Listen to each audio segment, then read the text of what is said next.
మేం మస్తు అభివృద్ధి చేసినామంటే మేం మస్తు అభివృద్ధి చేసినామని అన్ని పార్టీల నాయకులు చెప్తుంటారు.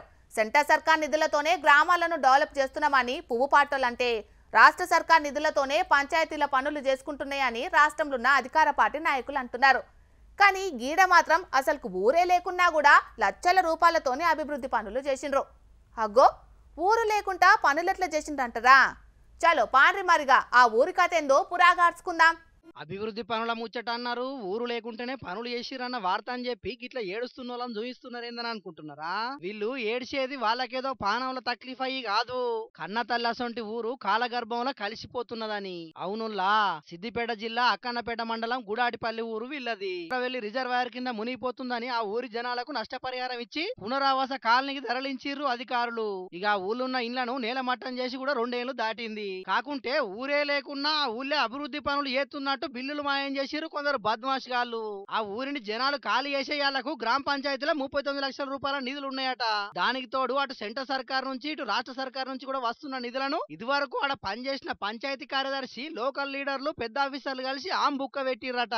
2023-24 సంవత్సరంలో నీళ్లు సప్లై చేసినందుకు, మోరీలు సాపు చేసినందుకు 67,200 రూపాయలు, కరెంటు పోలు బుగ్గల కోసం 1,14,912 రూపాయలు, నీళ్ల సరఫరా జీతాల కోసం 86,400 రూపాయలు, నీళ్ల సరఫరా ఇంకా వేరే ఖర్చులు కలిపి 60,400 రూపాయలు, గ్రామ పంచాయతీల ప్రోగ్రాంలు చేసినందుకని 18,000 రూపాయలు ఖర్చు పెట్టినట్టు తప్పుడు రికార్డులు సృష్టిస్తే బిల్లులన్నీ కూడా మంజూరైనాయి. ఇక అసొంటి ఖర్చుల కిందనే 2024-25 సంవత్సరంలో ఓ పారి 70,000 రూపాయలు, ఇంకో పారి 2,94,000 రూపాయల బిల్లులు మాయం చేసిర్రు కేటుగాళ్ళు. ఇక ఈ ముచ్చట గురించి ఈ అన్న పురాగా చెప్తున్నాడు ఇనుండ్రి. గుడాటిపల్లి గ్రామ పంచాయతీకి సంబంధించి భూ నిర్వస్తుని 2023 మే 11 రాత్రి మమ్మల్ని భూ నిర్వస్తులందరినీ ఇక్కడి నుంచి వాటర్ రింపేస్తామని చెప్పి తరలించడం జరిగింది. ఇదే ప్రాజెక్ట్ నుంచి అప్పటి నుంచి ఇప్పటి వరకు గ్రామ పంచాయతీ లేదు, గుడాటిపల్లి గ్రామ పంచాయతీ లేదు. మేము ఎప్పుడైతే ఊరు వెకేట్ చేస్తున్నామో అప్పటికి గ్రామ పంచాయతీలో ఉన్న నిల్వ మొత్తం 47 లక్షలు. అట్టి నిల్వ 47 లక్షల రూపాయలు మేము గ్రామం నుంచి బయటకు వచ్చినప్పుడు గ్రామ పంచాయతీలనే ఉండాలి. కానీ మరి 2023 నుంచి టిల్ నౌ ఇప్పుడు 2025 వరకు దాదాపు 25 లక్షల నుండి 30 లక్షల వరకు గ్రామ పంచాయతీ నిధుల బిల్లులు క్లెయిమ్ చేయడం జరిగింది. మరి ఇక్కడ గ్రామం లేదు, ఇక్కడ నిర్వాసితులు లేరు, ఇక్కడ ప్రజలు లేరు, ఎలాంటి డెవలప్మెంట్ స్కీమ్ లేదు. ఎట్లా క్లెయిమ్ చేశారు, ఎలాంటి ఈ బిల్లులు ఎవరు తీసుకున్నారు అనేది మేము ఆర్టీఐ ఇన్ఫర్మేషన్ ద్వారా తీసుకోవడం జరిగింది. పూర్తి సమాచారాన్ని సేకరించడం జరిగింది.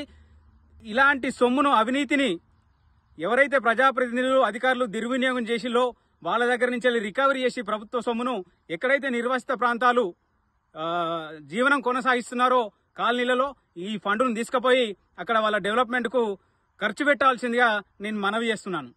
అదన్నట్టు ముచ్చట. కన్న తల్లి లాంటి ఊరు ప్రాజెక్టు పాలై చెట్టుకోవలు పుట్టకోవలు అన్నట్టు ఊరోళ్ళంతా ఆగమైన బాధలుంటే ఇక దొరికిందే ఛాన్స్ అని కొంతమంది దొంగ బద్మాషిగాళ్ళు ఈ ఊరి గ్రామ పంచాయతీలున్న నిధులను స్వాహా చేసే ఉపాయం చేసిరట. అదే కాదు, అది వరకు గ్రామ పంచాయతీలున్న పాత సామాన్ల సుతం అమ్ముకొని జేబులు నింపుకున్నారట. శవాల మీద పేలాడేరుకున్నట్టు కాలగర్భంలో కలిసిపోయిన ఊరు మీద వాడి కూడా దోసుక తిన్నారంటే వీళ్ళని ఏమనుడు చెప్పుండ్రి. ఇక ఈ అవినీతి మీద పోరాటం చేస్తున్న గీ అన్న కలెక్టర్ దాకా పోయి ఫిర్యాదు చేస్తే విచారణకు ఆదేశించిరట. మరిగా దీంట్లో పెద్దలు కూడా ఉన్నారు కాబట్టి విచారణ పకడ్బందీగా చేసి వాళ్ళు తిన్న పైసలన్నీ కక్కిచ్చి పునరావాస గ్రామంలో ఖర్చు పెట్టాలని గుడాటిపల్లి ఊరోళ్ళు అంటున్నారు. చూడాల మరి అధికారులు ఏం చేస్తారనేది.